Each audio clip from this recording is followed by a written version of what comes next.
Hello বন্ধুরা, কেমন আছো তোমরা সবাই? কমেন্ট করে জানাতে কিন্তু ভুলবে না।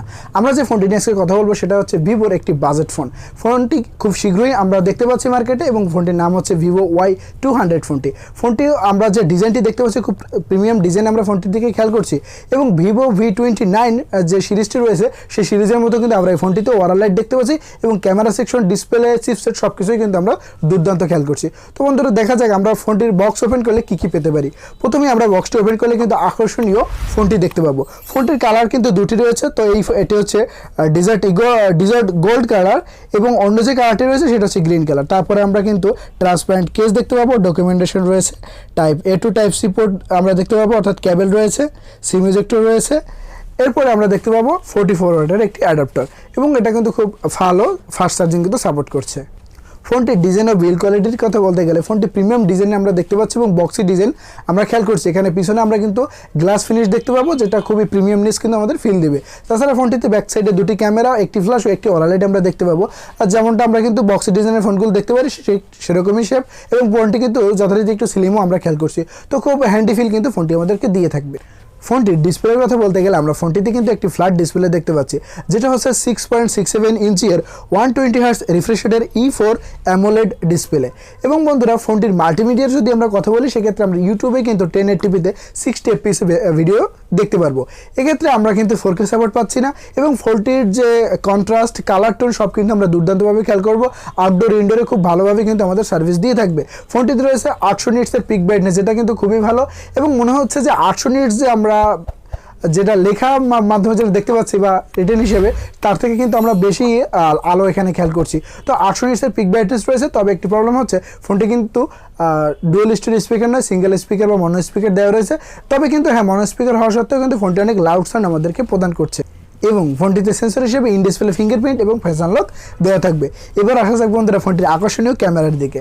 বন্ধুরা ফোনটিতে দুটি ক্যামেরা আমরা দেখতে পাচ্ছি। ব্যাক প্যানেল যেটা হচ্ছে 64 মেগাপিক্সেলের ওয়াইএস ক্যামেরা, যেটা হচ্ছে মেইন ক্যামেরা হিসেবে ব্যবহার করা হয়েছে এবং 2 মেগাপিক্সেলের আরেকটি আমরা ক্যামেরা দেখতে পাচ্ছি। এখানে বন্ধুরা একটি ফ্ল্যাশ ও একটি ওয়াটার লাইট দেখতে পাচ্ছি। আমরা কিন্তু দুর্দান্ত ছবি ফোনটি থেকে আমরা পেয়ে যাব। বন্ধুরা আমরা যদি ওয়াটার লাইট থেকে ছবি তুলি সেক্ষেত্রে কিন্তু আপনারা দেখতে পাবেন অনেক এনহান্স করে আমাদের ছবিগুলো কিন্তু প্রদান করবে, অর্থাৎ লো লাইটে কিন্তু খুব ভালো পারফরমেন্স আমরা দেখতে পাবো।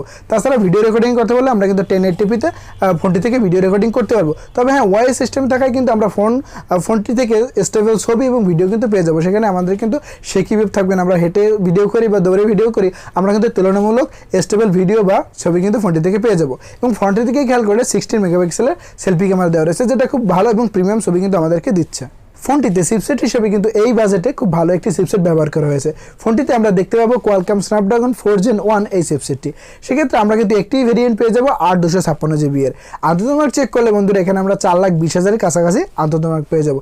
এক্ষেত্রে আমাদের ডেইলি ইউজে খুব ভালোভাবে ফোনটি ব্যবহার করতে পারবো। তবে বন্ধুরা আমরা যদি গেমিংয়ের কথা বলি, আমরা কিন্তু এখানে খুব ভালো গেম প্লে করতে পারবো। সেক্ষেত্রে আমরা এইচডিতে ক্যাজুয়াল গেম প্লে খুব ভালোভাবে করতে পারবো। সেক্ষেত্রে কোনো ফ্রেম ড্রপ বা ওভারহিট আমরা লক্ষ্য করবো না। তবে আলট্রা বা হাই গ্রাফিক্সে গেম প্লে করলে আমাদের একটু ল্যাগ দিতে পারে, এমনটা আমরা কিন্তু খেয়াল করবো। এবং যেহেতু 8/256 ফোনটিতে ব্যবহার করা হয়েছে সেক্ষেত্রে কিন্তু আমরা মাল্টিটাস্কিং বা ব্যাকগ্রাউন্ডে যে অ্যাপসগুলো সেটা খুব ভালোভাবে রান করবে। অর্থাৎ এখানে কিন্তু র্যাম স্টোরেজে খুব ভালো আমরা ম্যানেজমেন্ট দেখতে পাচ্ছি। ব্যাকগ্রাউন্ডে কিন্তু অনেক অ্যাপসই কিন্তু আমরা ফোনটি থেকে রান করাতে পারবো। ফোনটিতে ব্যাটারি পারফরমেন্সের কথা বলতে গেলে ফোনটিতে 4800 mAh নন রিমুভেবল একটি ব্যাটারি দেওয়া রয়েছে এবং 44 ওয়াটের একটি ফাস্ট চার্জার কিন্তু প্রোভাইড করা হচ্ছে। এক্ষেত্রে কিন্তু বন্ধুরা আমরা ফাস্ট চার্জিংয়ের সাপোর্টটি পেয়ে যাব। এবং বন্ধুরা ওএসের কথা বলতে গেলে ফান্টাস ওএস 13 দেওয়া রয়েছে এবং যেটা রান করবে অ্যান্ড্রয়েড 13 এর সাথে। তাই বন্ধুরা এখন পর্যন্ত বলা যাচ্ছে না যে কত বছরের মেইন আপডেট এবং কত বছরের সিকিউরিটি আপডেট দিবে। তাছাড়া বন্ধুরা ফোনটিতে কিন্তু IP54 এর রেটিং রয়েছে। অবশ্যই এটি একটি 5G ফোন আমরা খেয়াল করছি এবং ফোনটিতে কিন্তু আমরা NFC দেখছি না। তো এই জিনিসগুলো আমরা ফোনটিতে কিন্তু পেয়ে যাবো। যদি বন্ধুরা কোনো তথ্য মিসিং হয়ে থাকে অবশ্যই কিন্তু তা কমেন্ট করে জানিয়ে দেবেন। এবং বন্ধুরা এখানে যদি কোনো তথ্য আপডেট হয়ে আসে, অর্থাৎ যে কত বছরের আপডেট, মেইন আপডেট বা কত বছরের সিকিউরিটি আপডেট, সেটা কিন্তু অবশ্যই আপনাদেরকে ডিসক্রিপশনে অথবা পিন কমেন্টে জানিয়ে দেওয়া হবে। এবার আসা যাক বন্ধুরা ফোনটির প্রাইসের দিকে।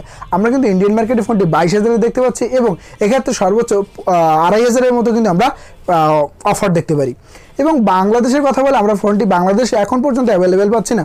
যখনই বন্ধুরা ফোনটি বাংলাদেশে অ্যাভেলেবেল থাকবে অবশ্যই এর এক্স্যাক্টলি প্রাইস কিন্তু আমরা পিন কমেন্টে দিয়ে দেবো।